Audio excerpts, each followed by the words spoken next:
Hello everyone, welcome to our channel RPSC dreamer. आशा करता हूँ आप लोग स्वस्थ होंगे और अपनी पढ़ाई को निरंतर जारी रख रहे होंगे।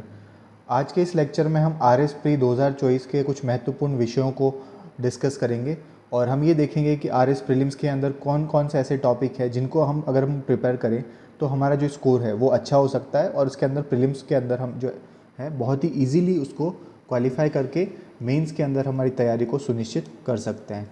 तो ये मेरा एक ब्रीफ इंट्रोडक्शन है। मेरी जो रैंक है 2021 के अंदर वो 452 है। आर एस 2023 के अंदर मेरी जो प्रीलिम्स स्कोर है वो 133.5 है।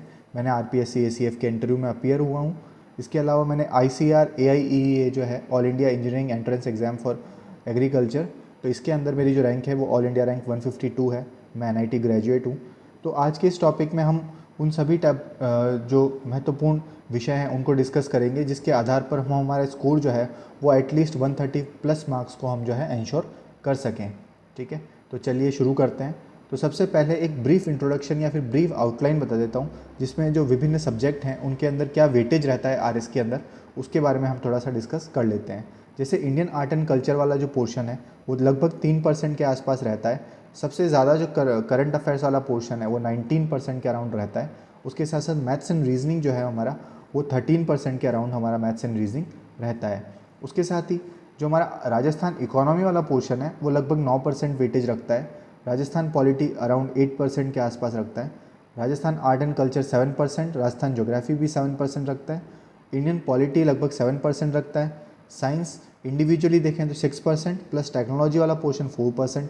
तो यानी कि साइंस एंड टेक लगभग दोनों मिला के कितना परसेंट कवर करते हैं, 10% कवर करते हैं। इंडियन इकोनॉमी लगभग 5% कवर करता है। और उसके साथ साथ जो हमारी राजस्थान हिस्ट्री है, राजस्थान हिस्ट्री लगभग 4% कवर करती है। बाकी इंडियन वाला जो पोर्शन है हमारा वो लगभग इंडियन हिस्ट्री और ज्योग्राफी लगभग 3-3% और वर्ल्ड ज्योग्राफी लगभग 2% के आसपास रहती है। तो एक ब्रीफ ओवरव्यू था जिसके आधार पर हमने देखा विभिन्न टॉपिक्स का जो परसेंट वाइज डिस्ट्रीब्यूशन है आर एस प्रीलिम्स के अंदर, उसके बारे में हमने देखा। अभी हम बात करते हैं आगे कि भाई हम एक ब्रॉड एनालिसिस करते हैं कौन कौन से सब्जेक्ट्स या फिर कौन कौन से ब्रॉड टॉपिक से पूछे जाते हैं। तो राजस्थान स्पेसिफिक जो सवाल हैं हमारे वो आर एस प्रीलिम्स, ये हम बात कर रहे हैं आर एस का जो प्री हुआ था 2023 के अंदर, उसको हम डिस्कस करेंगे। तो इसके अंदर लगभग 52 प्रश्न पूछे गए थे राजस्थान पोर्शन के और उसका जो ओवरऑल वेटेज था वो लगभग 69.33 मार्क्स इसके अंदर था। उसके साथ ही जो करंट अफेयर्स वाला पोर्शन था हमारा उसके अंदर लगभग 28 प्रश्न यानी कि बहुत ज़्यादा प्रश्न पूछे गए थे और इसका जो वेटेज था लगभग 37.33 मार्क्स इसका वेटेज था। उसके बाद आता है मैथ्स एंड रीजनिंग वाला पोर्शन, उसमें 20 प्रश्न पूछे गए थे और इसका जो वेटेज है 26.67 था। इसके अलावा जो इंडिया वाला पोर्शन है उसके अंदर 32 प्रश्न पूछे गए थे और इसका जो वेटेज है वो लगभग 42.67% इसका मार्क्स इसका था। तो टोटल हम बात करते हैं 132 मार्क्स जो है ये अभी तक ये जो ब्रॉड टॉपिक्स हैं हमारे जिनको हमको फोकस करना है और उनमें जो कुल जो नंबर थे वो लगभग 176 मार्क्स इसके अंदर थे। अब आप पूछेंगे कि सर ये सारे टॉपिक्स इतने इंपॉर्टेंट है या फिर बाकी 18 प्रश्न कहाँ गए, तो वो मिसलेनियस सवाल हैं, अलग अलग टॉपिक्स के हैं, तो उनके बारे में हम कम डिस्कस करेंगे। जैसे वर्ल्ड ज्योग्राफी हो गई या फिर जो और हमने जिसके बारे में डिस्कशन किया था उनके बारे में हम बात करेंगे आगे। तो सबसे पहले हम हमारी क्या रणनीति रहनी चाहिए जिसके आधार पर हम इन 132 जो क्वेश्चंस हैं हमारे इसमें हम मैक्सिमम क्वेश्चंस को क्या कर सकें, करेक्ट कर सकें। और आप सबसे पहले आपको एक चीज़ समझनी होगी, इस एग्ज़ाम के नेचर को समझना होगा।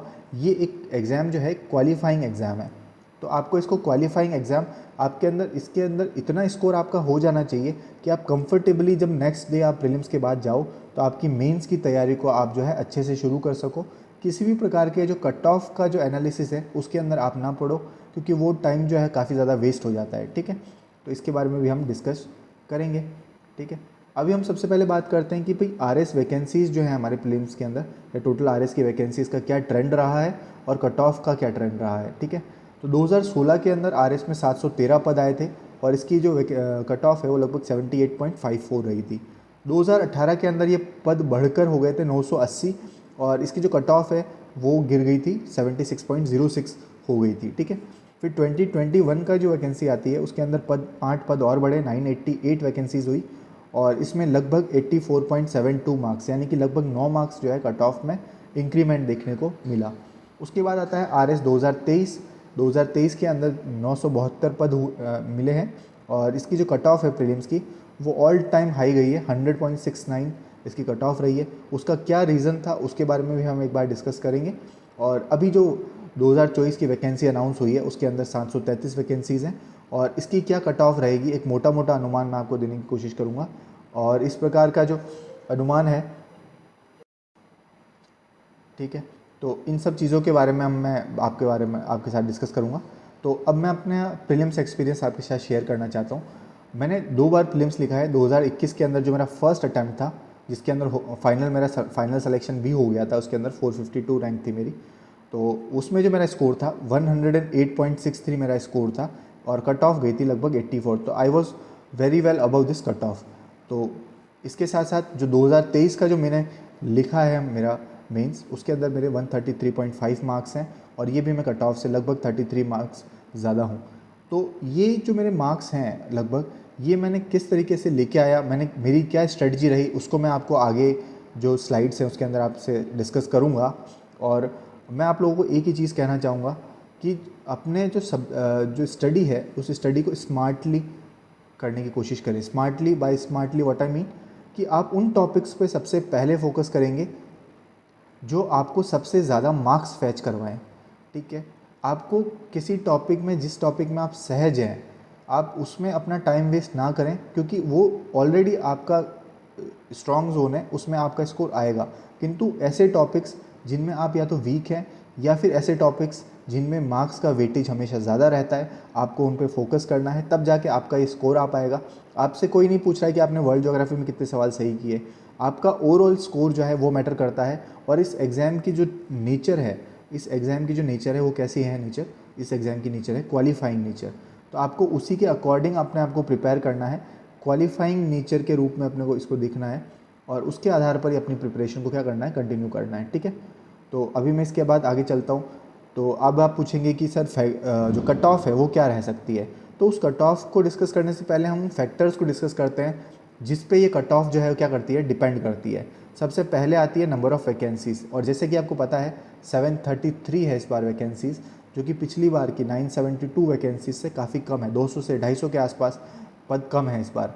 तो यानी कि कट ऑफ बढ़ने के चांसेस तो हैं। दूसरा, एग्ज़ाम का लेवल। अब ये एग्ज़ाम का लेवल सबसे इम्पॉर्टेंट वाला पार्ट है। बट जैसे मान लीजिए आपका 2021 का जो एग्ज़ाम था और 2023 का जो एग्ज़ाम था प्रीलिम्स के अंदर, दोनों में यही अंतर था कि इसमें बहुत स्ट्रेट फॉरवर्ड सवाल पूछे गए थे, ठीक है, स्ट्रेट फॉरवर्ड सवाल पूछे गए थे। तो इसकी वजह से इसकी जो कट ऑफ है वो अराउंड 100 मार्क्स जो है वो क्या हो गई थी, बढ़ गई थी, ठीक है। तो एग्ज़ाम के लेवल के बारे में तो अभी हम डिस्कस कर नहीं सकते, क्योंकि एग्ज़ाम जिस दिन हो जाएगा उस दिन हम इसके बारे में और बेटर ढंग से जो है इसको एनालाइज कर पाएंगे। और उसके बाद तीसरा आ जाता है हमारे पास लेवल ऑफ़ स्टूडेंट्स जो कि अपीयर हो रहे हैं एग्ज़ाम के अंदर। अब लेवल ऑफ़ स्टूडेंट्स का मतलब ये है कि इसमें कितने रिपीटर्स हैं। रिपीटर्स इन द सेंस कि ऐसे भी बच्चे होंगे जिनका इंटरव्यू पिछली बार कॉल हुआ था बट फाइनल सिलेक्शन नहीं हुआ था। बहुत सारे ऐसे भी बच्चे होंगे जिनका मेंस क्वालिफाई नहीं हो पाया था। बहुत सारे ऐसे होंगे जिनका प्रीलिम्स में बहुत मार्जिनली रह गए होंगे। तो ऐसे वो कितने बच्चे हैं, उनकी क्या संख्या है, क्योंकि उनकी प्रिपरेशन जो है काफ़ी अच्छी रहती है, उनका फैक्चुअल पोर्शन काफ़ी तैयार है। तो इस वजह से जो है वो हमेशा ही क्या है, कंपटीशन को क्रिएट करते हैं। दे आर कंपटीशन क्रिएटर्स, ठीक है। तो ये चीज़ के बारे में भी आपको ध्यान रखना है कि भाई कौन कौन किस प्रकार का लेवल है बच्चों का, वो भी मायने रखता है, ठीक है। उसके साथ साथ आता है कॉरेस्पॉन्डिंग वैकेंसीज़। ये जो चीज़ है ना, अक्सर ये बाकी जो एनालाइज़र हैं वो इसको जो है इग्नोर कर देते हैं। अब देखिए कॉरेस्पॉन्डिंग वैकेंसीज़ का मतलब क्या है। मान लीजिए आपका 2 फरवरी को ये एग्ज़ाम है आरएस प्रीलिम्स का, उसके साथ साथ मान लीजिए आपका एसआई का भी एग्ज़ाम आसपास में है, पटवार का भी एग्ज़ाम आसपास में है, इसके अलावा मान लीजिए ईओआरओ का एग्ज़ाम भी आसपास में है, ठीक है, और इसके अलावा जो अन्य कोई एग्ज़ाम है वो भी आसपास है। तो कुछ जो क्रेडिबल कैंडिडेट्स होते हैं ना, वो इसकी तैयारी जो कर रहे होते हैं वो भी या तो इसका फॉर्म भरते हैं या फिर इसका फॉर्म नहीं भरते हैं, ठीक है। वैसे ही ईओआरओ प्लस पटवार वाले जो होते हैं ये सब अपनी एक तैयारी कर रहे होते हैं, इनका फैक्चुअल पोर्शन अच्छा होता है। तो अगर ये इस एग्ज़ाम को देते हैं, चूँकि इनका फैक्चुअल पोर्शन अच्छा होता है, तो ये प्रीलिम्स की कट ऑफ को क्या कर लेते हैं, ये प्रीलिम्स की कट ऑफ पे प्रभाव डालते हैं, उसको बढ़ाने का प्रयास करते हैं। किंतु मान लीजिए अगर ये जो बच्चे हैं, ये बच्चे अपनी इस प्रिपरेशन के चक्कर में, एसआई ईओआरओ इनकी वैकेंसी के चक्कर में ये वैकेंसी या तो फिलअप नहीं करते हैं या फिर एग्ज़ाम को अच्छे से प्रिपेयर करके आरएस प्रीलिम्स को नहीं देते हैं, तो भी ये कट ऑफ पे अच्छा खासा प्रभाव डालता है, या तो कट ऑफ को 2-3 मार्क्स 4 मार्क्स जो है गिरा देता है, ठीक है। तो ये कुछ फैक्टर्स थे जिनके ऊपर जो है आरएस प्रीलिम्स की कट ऑफ रहती है, तो जो कि और सबसे इम्पॉर्टेंट चीज़ होती है नंबर ऑफ़ वैकेंसीज़। ठीक है, अब मैं आपको अभी एक जनरल आइडिया दे देता हूँ कि RS 2024 की जो वैकेंसी है प्रीलिम्स है उसके अंदर क्या कट ऑफ रह सकती है। तो चूंकि हमारी जो वैकेंसीज़ हैं वो इस बार कम है, ठीक है, एग्ज़ाम लेवल हम ये एक्सपेक्ट करके चलते हैं कि 2023 के अराउंड ही रहेगा, उससे ज़्यादा टफ अगर नहीं बनाया जाता है। उसके साथ साथ जो लेवल ऑफ स्टूडेंट्स है वो ऑलमोस्ट सिमिलर रहता है, मान लीजिए तो पिछली बार की तरह। और कॉरेस्पॉन्डिंग्स वैकेंसीज इस बार काफ़ी कम है, क्योंकि इस बार SI का एग्ज़ाम नहीं है, इस बार कोई और अदर एग्ज़ाम नहीं है। तो ये आप मान के चलिए कि 110 प्लस कट ऑफ जो है इस बार चांस जाने के चांसेस हैं काफ़ी ज़्यादा। और ये जो है इसके लिए आपको प्रिपरेशन जो है एटलीस्ट 130 प्लस की करनी ही पड़ेगी, अच्छे से आपको प्रिपेयर करना पड़ेगा 130 प्लस के कंटेंट को, तब जाके आप जो है कहीं ना कहीं अपनी जो सीट है RS मेंस के लिए सिक्योर कर सकते हैं। ठीक है, तो ये था एक कट ऑफ का एक ब्रॉड ओवरव्यू। तो ये कट ऑफ मैं आपको एक बार बता देता हूँ, ये टारगेट आप रखिएगा 110 प्लस जो है इस बार रहेगी। और आपका टारगेट जो कि मैंने पहली स्लाइड में बता दिया था कि 130 प्लस टारगेट आपको रखना ही पड़ेगा। ठीक है, अब हम चलते हैं आगे और कौन कौन से ऐसे इंपॉर्टेंट टॉपिक्स हैं जिनको आपको फोकस करना चाहिए। तो सबसे पहले आती है इकोनॉमिक्स। इस चीज़ को, और वो भी राजस्थान इकोनॉमी, इसमें इकोनॉमिक सर्वे, आर्थिक सर्वे जो है हमारा, उसको आपको बहुत अच्छे से प्रिपेयर करना है। आर्थिक सर्वे को बहुत अच्छे से प्रिपेयर करना है। और उसमें जो फैक्चुअल वाला पोर्शन है, फैक्ट पोर्शन वाला कौन सा आता है, जिसमें हमारे सबसे पहले आ जाती है GDP, ठीक है, GNP, NDP, ठीक है, पर कैपिटा इनकम, ठीक है, इसके अलावा जो GSVA है, ग्रॉस स्टेट वैल्यू एडिशन कितना है हमारा, ठीक है। और अभी इस बार एक बार नया है, कंपाउंड एनुअल ग्रोथ रेट भी आई है हमारे पास, ठीक है, ग्रोथ रेट कितनी रही है। इस सारे जो डाटा हैं, इन फैक्चुअल पोर्शन को आप किसी भी यूट्यूब के चैनल से जो है आप उसको कवर कर सकते हैं, जिन्होंने भी ये पढ़ा रखा है फैक्चुअल पोर्शन। इनको आप अच्छे से रटिए और इनका एक शॉर्ट नोट्स प्रिपेयर कीजिए। अब आप बोलेंगे सर शॉर्ट नोट्स को कैसे प्रिपेयर करना है, तो मैं आपको एक हल्का सा एक ब्रीफ बता देता हूँ इसके अंदर शॉर्ट नोट्स का वो कैसे, जो मेरा क्या प्लान था शॉर्ट नोट्स को प्रिपेयर करने का। मान लीजिए A4 साइड पेपर रहता है, ठीक है, इसको मैं बीच में से एक लाइन खींच लेता था इसके अंदर। मान लीजिए ये पहला है हमारे पास वृहत परिदृश्य, ठीक है, वृहत परिदृश्य, आर्थिक वृहत परिदृश्य जो है, यानी कि जो ब्रॉड हमारे जो इकोनॉमिक डाटाज है, जिसमें GDP कितनी है, NDP कितनी है, पर कैपिटा इनकम कितनी है, उनको मैंने एक पेज के अंदर लिख लिया, यहाँ पे एक साइड में छोटा छोटा करके एक बॉक्स बना दिया और उस बॉक्स के अंदर इनको सबको नोट डाउन कर लिया। ठीक है, तो ये जो है मेरा पहला टॉपिक कवर हो गया, इसके अंदर वृहत आर्थिक परिदृश्य कवर हो गया। ठीक है, दूसरा इंपॉर्टेंट जो पोर्शन आता है वो आता है योजनाएं। योजनाएं काफ़ी इंपॉर्टेंट है, योजनाओं का आपको बहुत अच्छे से प्रिपेयर करना ही पड़ेगा। और योजनाओं को प्रिपेयर करने के लिए एक तो आपको इको सर्वे तो रखना ही है, इको सर्वे रखना ही है, प्लस आपको करंट अफेयर्स को भी ध्यान देना है। करंट अफेयर्स में जो हमारी महत्वपूर्ण योजनाएं कौन कौन सी राजस्थान सरकार के द्वारा चलाई जा रही है, उन सभी योजनाओं के किन योजनाओं के नाम परिवर्तित किए गए हैं, उनको भी आपको एक शॉर्ट में यहाँ पे लिख लेना है। ठीक है, और तीसरा जो इम्पोर्टेंट टॉपिक आता है इसके अंदर वो आता है हमारा बजट। ठीक है, तो हाल ही का जो बजट है हमारा, रीसेंट बजट जो है हमारा, इस बजट को भी आपको प्रिपेयर करना पड़ेगा कि इस बजट के अंदर क्या क्या घोषणाएं हुई थी। ठीक है, और इस घोषणाओं को आपको बाइफरकेट इस तरीके से कीजिए कि स्वास्थ्य क्षेत्र में क्या क्या घोषणाएं की गई थी, ठीक है, शिक्षा के क्षेत्र में क्या क्या घोषणाएं की गई थी, ठीक है, रोजगार के क्षेत्र में क्या क्या योजनाएं की गई थी, ठीक है, और इसके अलावा उद्योग के क्षेत्र में क्या क्या योजनाएं की गई थी। ऐसे बाइफरकेट करके करेंगे तो आपको जो है बहुत ज़्यादा याद भी होगा, रिटेंशन पावर भी आपकी बढ़ेगी। तो ये चीज़ इंपॉर्टेंट थी। तो यानी कि हमने इसमें क्या क्या चीज़ें देखी, सबसे पहली योजनाएं, ठीक है, योजनाएं कीजिए। ठीक है, दूसरा आपका डाटा, ठीक है, फैक्ट्स वगैरह जो होते हैं। और तीसरी आपने क्या देखी, बजट। अगर आप ये कर लेते हैं तो आपके जो ये 9 प्रश्न से 10 प्रश्न पूछे जा रहे हैं इसके अंदर, इसमें आप एटलीस्ट 7 से 8 प्रश्न को अच्छे से कर सकते हैं। योजनाओं में सभी प्रकार की बाहरी सहायता की योजनाएं, शिक्षा की योजनाएं, स्वास्थ्य की योजनाएं, सभी प्रकार की योजनाएं, फ्लैगशिप योजनाएं, इन सब के बारे में आप अच्छे से कवर करने का प्रयास करें। ठीक है, तो ये पहला पोर्शन था हमारा राजस्थान इकोनॉमी का। इसमें ये जो इंपॉर्टेंट पॉइंट्स थे जिन पे आपको फोकस करना पड़ेगा, तो आपका स्कोर जो है अच्छे से बूस्ट हो पाएगा। अब आप बोलेंगे कि सर आपने बहुत सारी चीज़ें बता दी, तो देखिए ये जो आपका सिलेबस है ना, ये 100% सिलेबस जो है ना, ये कवर तो हो नहीं पाएगा।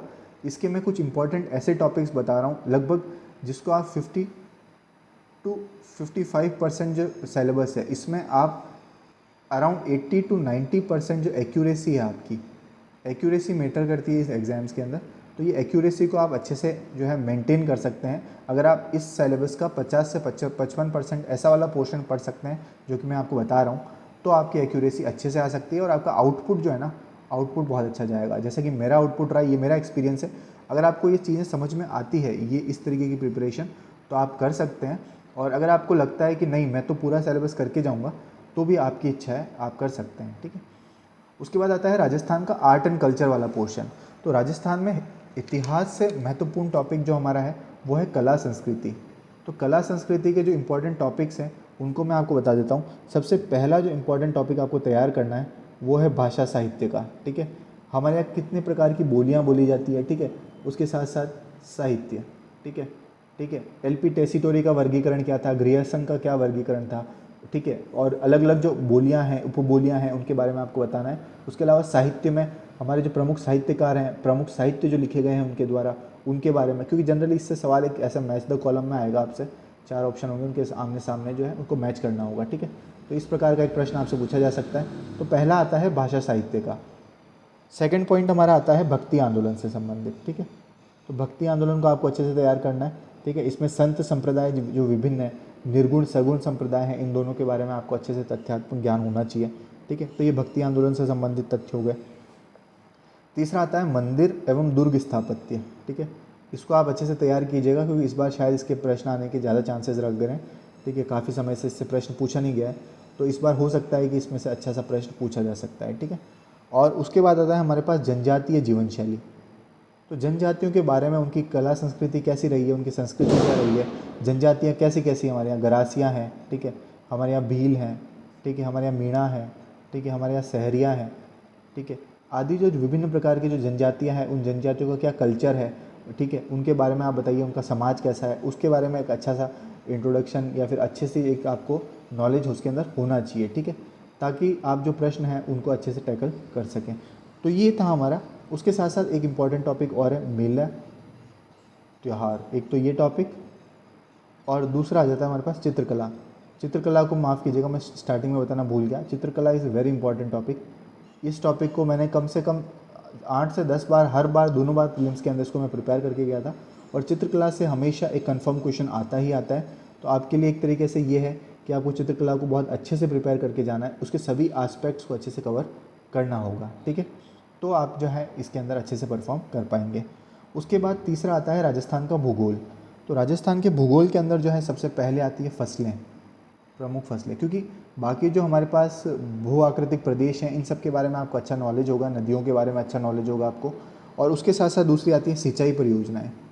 जो राजस्थान के अंदर विभिन्न सिंचाई परियोजनाएँ चल रही हैं, उसके साथ साथ आपको ERCP को अच्छे से कवर करना होगा, ठीक है।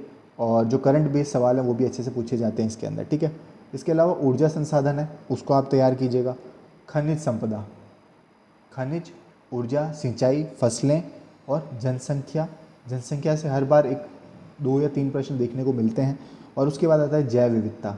जैव विविधता के अंदर वन भी आ जाते हैं, ठीक है, जैव विविधता और वन। ये जो इंपॉर्टेंट टॉपिक्स हैं हमारे, इन टॉपिक्स को आप बहुत अच्छे से तैयार कीजिएगा, ठीक है। तो आपका जो स्कोर है वो ज्योग्राफी के अंदर काफ़ी बेटर हो पाएगा, ठीक है। तो ये जो है एक इंपॉर्टेंट चीज़ थी जिसको मैंने आपके साथ डिस्कस किया। और ज्योग्राफी वाला जो पोर्शन है, इसके अंदर लगभग आपके 9 से लेकर 10 प्रश्न जो है आपके ज्योग्राफी के अंदर आपसे पूछे जाते हैं, ठीक है। ये चीज़ हो गई। उसके बाद हम बात करते हैं राजस्थान की मॉडर्न हिस्ट्री। और ये टॉपिक जो है मैं आपको करवाया जा रहा हूँ काफ़ी समय से। जैसे मराठा हो गए, ठीक है, 1857 की क्रांति हो गई, ठीक है। इसके अलावा राजस्व व्यवस्था हमारे पास कैसी थी, ठीक है, प्रशासनिक व्यवस्था कैसी थी, ठीक है। जैसे इस बार का RS मेंस का जो पेपर था, उसके अंदर एक सवाल पूछा गया था, ड्यूटीदार क्या था, ड्यूटीदार क्या था। तो जो महल की सुरक्षा करने वाले जो व्यक्ति हुआ करते थे उनको ड्यूटीदार कहा जाता था। और ये राजस्थान की जो प्रशासनिक व्यवस्था है वहाँ से ये सवाल पूछा गया था, और कई बच्चे जो हैं इसको डील नहीं कर पाए थे। तो उन सभी फैक्चुअल पोर्शन और वो जो मॉडर्न हिस्ट्री है उसके बारे में आपको थोड़ा अच्छे से नॉलेज होना चाहिए। राजस्थान की जो हमारे पास मॉडर्न हिस्ट्री है, इसमें हमारे पास एक तो आता है किसान आंदोलन, ठीक है। तो अभी हमने 2-3 टॉपिक्स पहले डिस्कस कर लिए। उसके साथ साथ किसान आंदोलन आ जाता है। किसान आंदोलन के साथ आता है एकीकरण, ठीक है। इसके अलावा आता है प्रजामंडल, ठीक है। अगला आता है जनजातीय आंदोलन, ठीक है, जनजातीय आंदोलन आ जाते हैं। समाचार पत्र आ जाते हैं, ठीक है। इनको आप अच्छे से तैयार कीजिए, ठीक है। तो ये जो टॉपिक है ना, आपको बहुत अच्छे से मार्क्स आपको दिला के जाएंगे, ठीक है। इन टॉपिक्स को आप अच्छे से कवर करिएगा। उसके बाद आता है हमारे पास इंडियन पॉलिटी वाला पोर्शन। तो इंडियन पॉलिटी के अंदर जो आपको सबसे इम्पॉर्टेंट चीज़ें जो है आपको कवर करनी है, उसके बारे में मैं आपको बता देता हूँ। सबसे पहला टॉपिक जो आप कवर करिएगा, अगर आपका बेस तैयार है, तो कॉन्स्टिट्यूशनल बॉडीज़ को।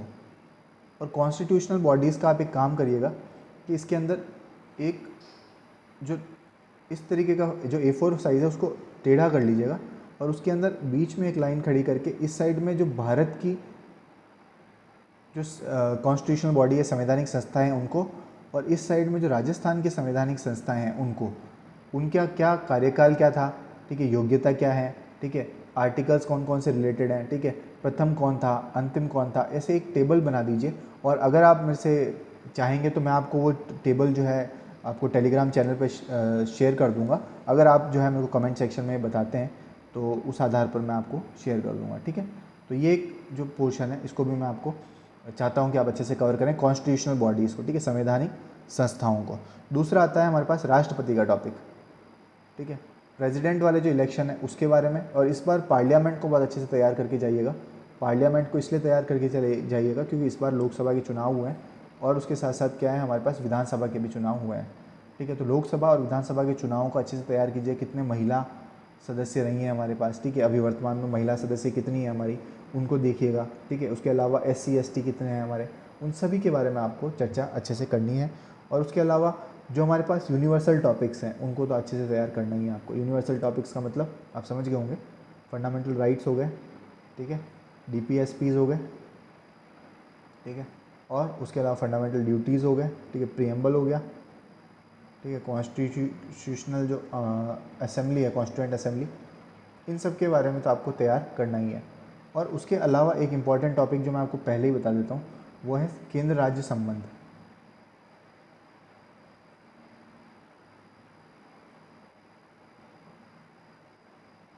केंद्र राज्य संबंध जो है, इस टॉपिक को अच्छे से तैयार कीजिएगा। इनको 3 पार्ट्स में डिवाइड कर लीजिएगा। एक तो फाइनेंशियल रिलेशन, वित्त संबंध, एक जो है हमारे पास लेजिस्लेटिव रिलेशन से विधायी, और एक जो है हमारे पास एग्जीक्यूटिव कार्यपालिका संबंध जो है। इन तीनों के अंदर इसको डिवाइड करके इनको अच्छे से आर्टिकल संबंधित जितने भी इसके आर्टिकल्स हैं उनको भी आप अच्छे से डील करने का प्रयास कीजिएगा, ठीक है। तो ये जो है हमारे पास इंपॉर्टेंट टॉपिक्स थे इंडियन पॉलिटी के अंदर। और उसके बाद आता है हमारी राजस्थान पॉलिटी। तो राजस्थान पॉलिटी के अंदर मैंने आपको बता दिया, विधानसभा के जो चुनाव हुए हैं उनसे संबंधित तथ्य भी पूछे जा सकते हैं आपसे। उसके अलावा जो संवैधानिक संस्थाएं हैं, जो कि मैंने आपको बताया था कि इस तरीके का एक चार्ट बनाइएगा, और इसके बीच में इधर इंडिया की संस्थाएं, इधर जो है राजस्थान की संस्थाओं के बारे में लिखिएगा। और अगर आपको इसके बने बनाए नोट्स वगैरह चाहिए जो मैंने कैसे बनाए थे उसके बारे में, तो आप मुझे टेलीग्राम सेक्शन के अंदर जो है आप मुझे जो कमेंट सेक्शन के अंदर बता दीजिएगा, मैं आपको टेलीग्राम की लिंक प्रोवाइड करवा दूँगा, वहाँ पर मैं इसको अपलोड कर दूँगा, ठीक है।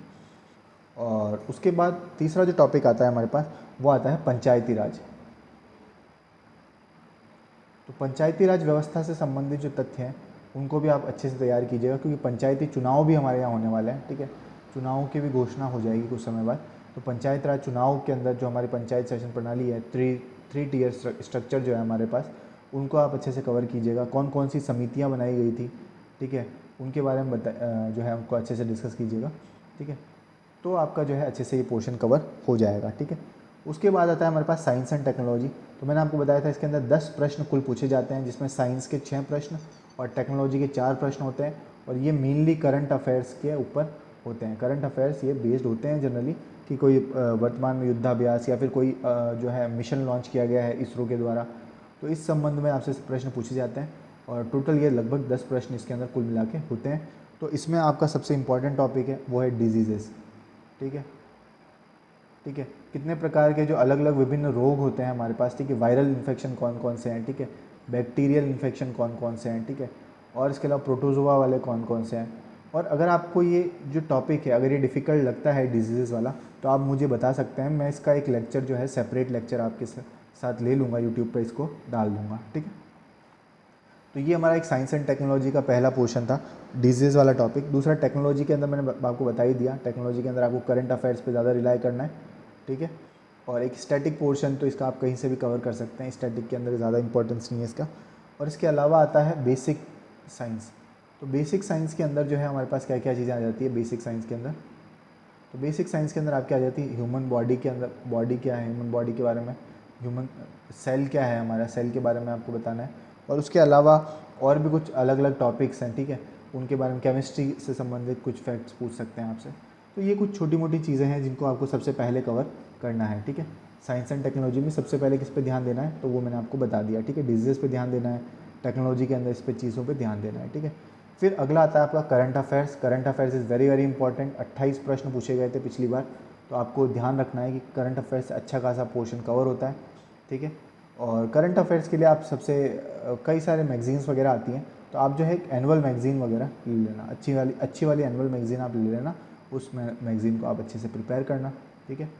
उस मैगज़ीन के आधार पर फिर आप जो है उसको मल्टीपल टाइम्स रिवाइज़ करोगे तो आप उसको वो जो सारे डाटाज़ हैं आपके दिमाग में वो फीड अप हो जाएंगे। अब एक चीज़ मैं आपको इसमें ये बताना चाहता हूँ कि करंट अफेयर्स कहाँ तक का पढ़ें, कहाँ तक का पढ़ें। तो मान लीजिए आपका एग्ज़ाम फ़ेब में है, तो आप एटलीस्ट जनवरी तक का जो करंट अफेयर्स है वो भी 15 से 20 जनवरी तक का जो करंट अफेयर्स है वो पढ़िए।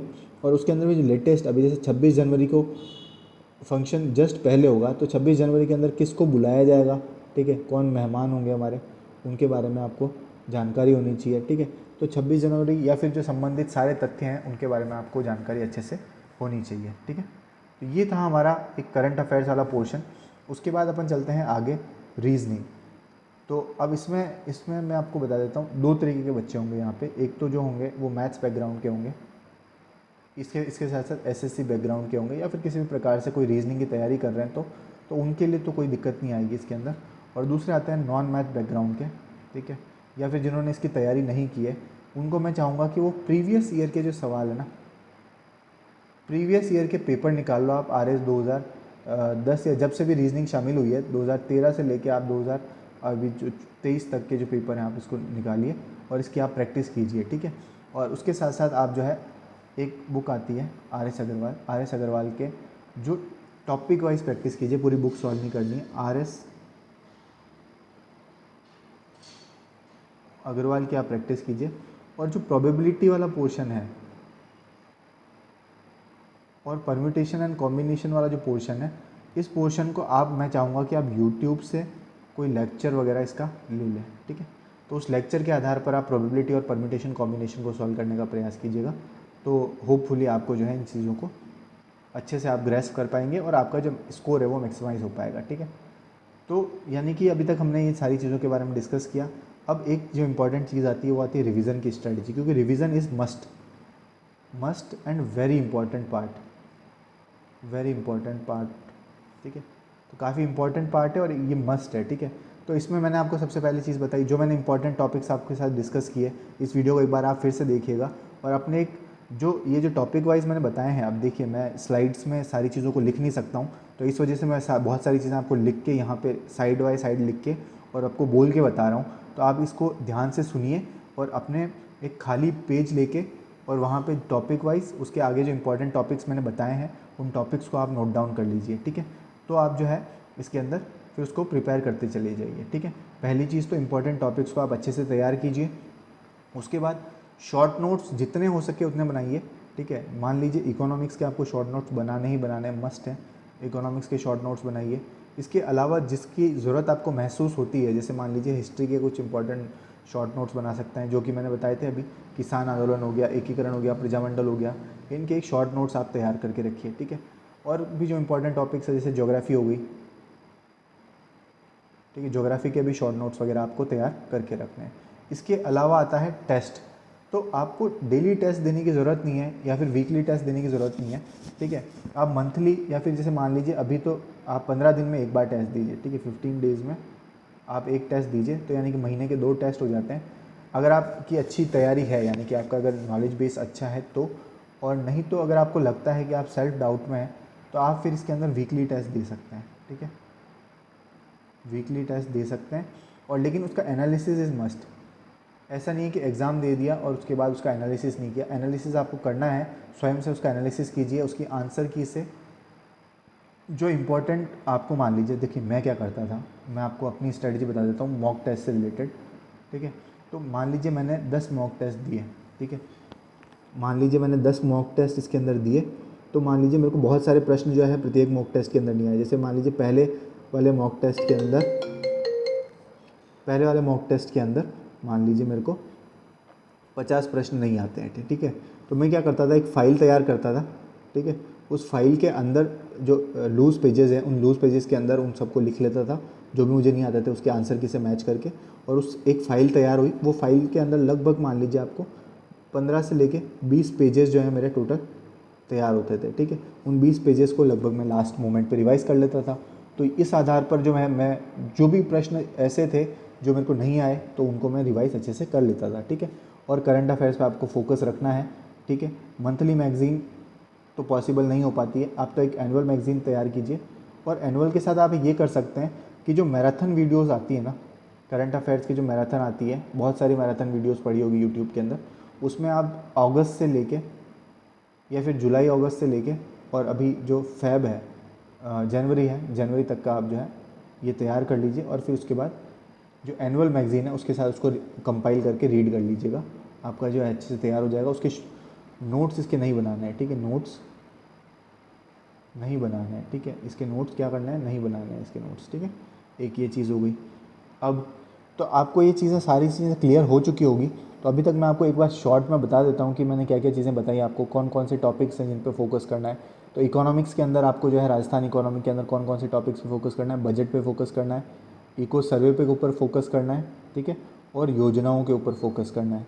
फिर मैंने राजस्थान आर्ट एंड कल्चर के अंदर आपको क्या बताया कि चित्रकला पर फोकस करना है, ठीक है। उसके अलावा दुर्ग और मंदिर स्थापत्य पर फोकस करना है, ठीक है, भाषा साहित्य पर फोकस करना है, ठीक है। और ऐसे कुछ और टॉपिक्स बताए थे मैंने आपको, उनके ऊपर आपको फोकस करना है, ठीक है। तो उस आधार पर आप ये तैयारी कर सकते हैं। आप इस वीडियो को फिर से देख लीजिएगा अगर आपको कोई भी डाउट आता है तो, और या फिर आप कमेंट सेक्शन में मुझे बता देना।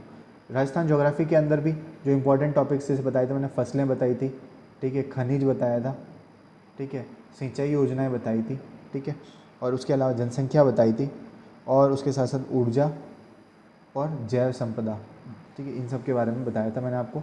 तो आप इनको भी अच्छे से तैयार करने का प्रयास कीजिएगा, ठीक है। और उसके अलावा आती है राजस्थान की मॉडर्न हिस्ट्री। तो मॉडर्न हिस्ट्री में आपको किसान आंदोलन अच्छे से तैयार करके जाना है, प्रजामंडल एकीकरण, ठीक है, और उसके साथ साथ और कौन से टॉपिक्स हो गए, और समाचार पत्र हो गए, ठीक है, महिलाओं की भूमिका हो गई, ठीक है, व्यक्तित्व हो गए, संस्थाएं हो गई। ये सारे टॉपिक्स जो लेटेस्ट मॉडर्न हिस्ट्री है उसके बारे में आपको तैयार करना है,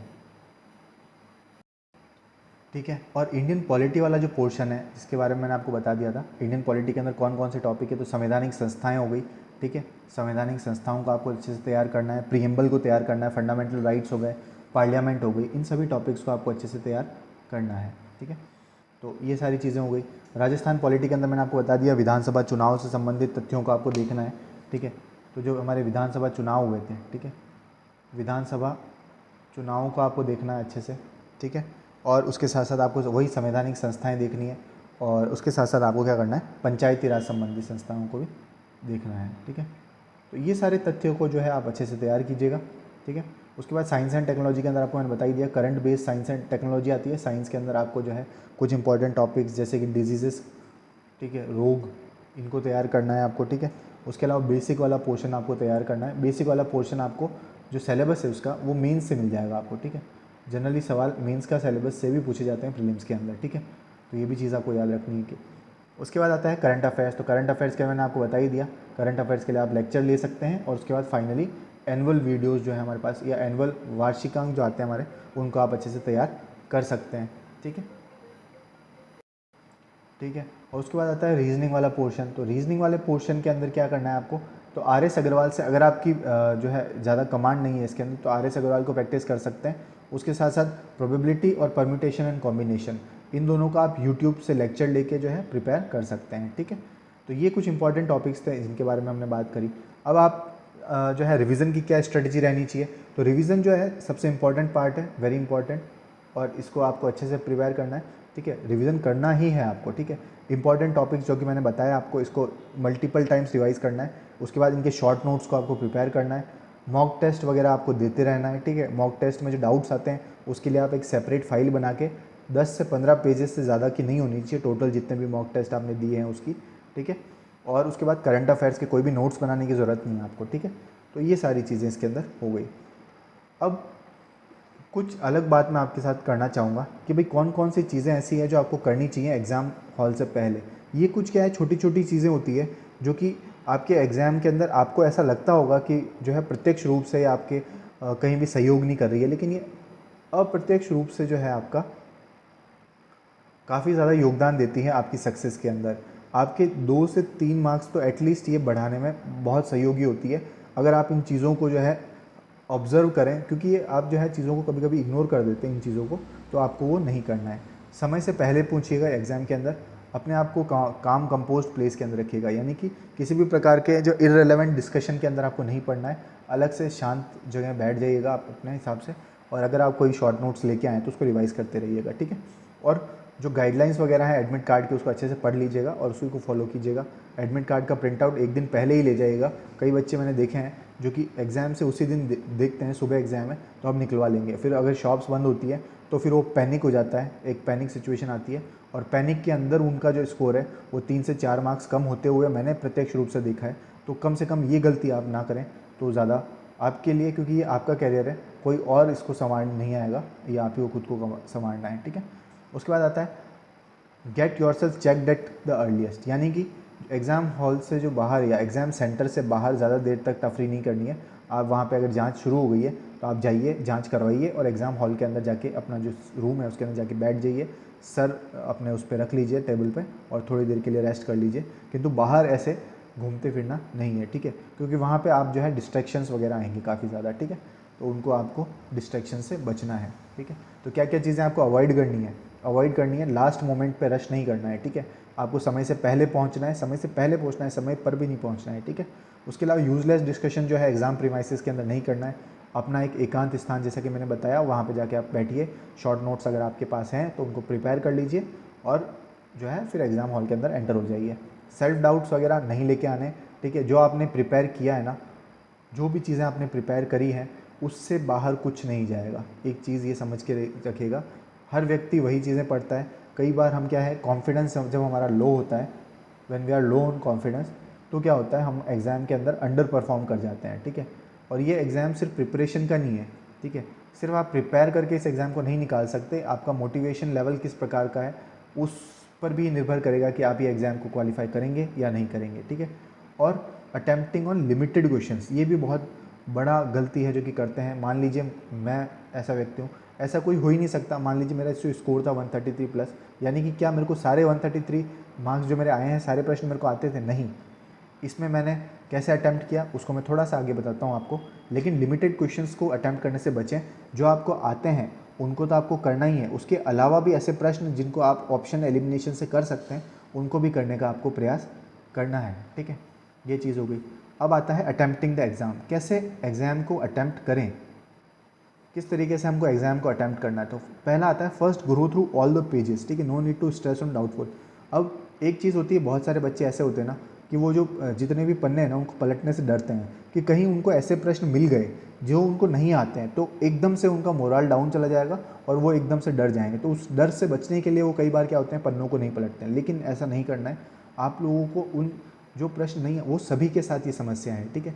ये पहली चीज़ तो आपको ये एक्सेप्ट करना पड़ेगा कि ये सभी की समस्या है, सभी प्रश्न किसी को नहीं आते हैं, ठीक है। तो आपको सिर्फ एक बार पन्ने पलटना है, किसी भी प्रकार का स्ट्रेस नहीं लेना है, ठीक है। किसी भी प्रकार का स्ट्रेस नहीं लेना है कि डाउटफुल क्वेश्चंस या जो नहीं आते हैं आपको, एक बार छोड़ दीजिएगा, वो देखिएगा आप बहुत सारे प्रश्न आपको बाद में आ जाएंगे जैसे ही आप अटैम्प्ट करना शुरू करेंगे, ठीक है।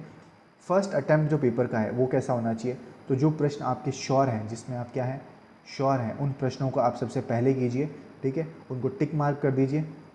मान लीजिए आप 100% श्योर हैं, जो 150 प्रश्न हैं, 150 प्रश्न में से आप जो पहला राउंड लगाते हैं, पहले राउंड में मान लीजिए आपके 40 प्रश्न जो है वो 100% श्योर हैं आप, तो 40 प्रश्नों को आप मार्क कर दीजिए, ठीक है, और उनको OMR में भर दीजिए, लास्ट मोमेंट का वेट नहीं करना है, ठीक है। तो ये सारी चीज़ें पहले कर लीजिए आप, ठीक है।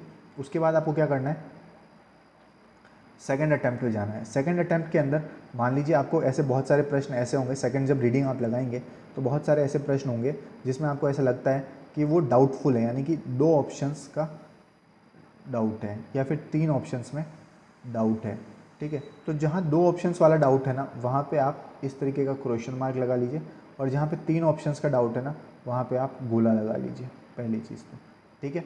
और कुछ प्रश्न ऐसे भी होंगे जहाँ पे आप तीनों ऑप्शंस को एलिमिनेट कर देंगे, 3 ऑप्शन काट भी सकते हैं कि ये नहीं होगा, ये नहीं होगा। तो ऐसे प्रश्नों को जैसे मान लीजिए आपने कर लिया, तो उनको जो है आप क्या कर लीजिए, ऐसे स्क्वायर वाले बॉक्स के अंदर डाल दीजिए, ठीक है। मतलब अपने सिंबल बनाने हैं आपको, अलग तरीके का सिंबल भी बना सकते हैं सर्कल के अंदर, यानी कि जिसमें 3 ऑप्शंस आप में कंफ्यूज हैं। लेकिन मान लीजिए आप किसी में 3 ऑप्शन एलिमिनेट कर देते हैं, उसको बॉक्स में डाल दीजिए और उसको अटैम्प्ट कर दीजिएगा, ठीक है। फिर थर्ड अटैम्प्ट में ये आना है कि भाई थर्ड अटैम्प्ट में आपको उन क्वेश्चंस को टारगेट करना है, ये दो ऑप्शंस वाले जो क्वेश्चन है इनको आपको टारगेट करना है और इनके सभी को अटैम्प्ट करना ही है आपको, ठीक है। क्योंकि इसमें प्रोबेबिलिटी ये कहती है, ठीक है। अब आप बोलेंगे सर तुक्का क्यों मरवा रहे हैं, तुक्का नहीं है ये, तुक्का नहीं है ये। सबसे इंपॉर्टेंट चीज़ ये है इसके अंदर कि भाई 50% प्रोबेबिलिटी है, प्रोबेबिलिटी आपके सिलेबस के अंदर है। तो उसके आधार पर अगर आप 10 प्रश्न करते हैं और आपके 5 सवाल सही होते हैं और एक 2 नंबर का एक है, 10 मार्क्स आपके सही होंगे और 1/3 गलत भी हैं, तो आप फिर भी पॉजिटिव में रहेंगे, ठीक है। तो ये भी एक स्कोर बूस्ट करने की टेक्निक होती है, ठीक है। तो उसको भी आपको अच्छे से तैयार या दिमाग में रखना है, ठीक है। ये चीज़ हो गई। उसके बाद एक जो सबसे बड़ी गलती है वो है एब्सर्ड गैस वर्क ना करें, कोरा तुक्का ना मारें, ठीक है। कोरा तुक्का मारने से बचें, कोरा तुक्का नहीं मारना है, यानी कि कुछ भी नहीं आ रहा है अकड़ बकड़ करके वो तुक्के मारने से बचें, क्योंकि वो आपका पक्का नेगेटिव करवाएगा और वो बहुत ज़्यादा नीचे ले जाएगा आपके नेगेटिव को, ठीक है। तो एक बच्चे ने मेरे को लिखा भी था कि भाई सर ये बताइए कि आप नेगेटिव से कैसे बचा जाए। तो ये चीज़ अगर आप करना सीख गए ना, तो आपका जो एब्सर्ड गैस वर्क है ना, उसके आधार पर आप अपने नेगेटिव होने से बचा लेंगे। यही एकमात्र सॉल्यूशन है, ठीक है। मेरा जो अनुभव है ना वो यही कहता है कि ये एकमात्र सॉल्यूशन है। बाकी जो मैंने स्ट्रेटजी बताई थी ये ऑथेंटिक है, ये कोई भी बच्चा अप्लाई करेगा ना तो उसके प्रश्न जो है वो हमेशा पॉजिटिव में ही रहेगा, उसका नेगेटिव मार्किंग नहीं होगी, ठीक है। तो आपको ये सारी चीज़ें दिमाग में रखनी है, ठीक है। उसके बाद हम चलते हैं आगे और उसके बाद आता है ऑप्शन एलिमिनेट। अब आप पूछेंगे कि सर ऑप्शन को एलिमिनेट कैसे करें, सबसे इंपॉर्टेंट चीज़ है। तो सबसे पहली चीज़ आती है एक्सट्रीम स्टेटमेंट्स। आप हमेशा एग्ज़ाम के अंदर जो प्रश्न है उन प्रश्नों में ये देखिए क्या हमेशा लिखा हुआ है, क्या नॉट लिखा हुआ है, क्या ओनली लिखा हुआ है, क्या कंप्लीटली लिखा हुआ है।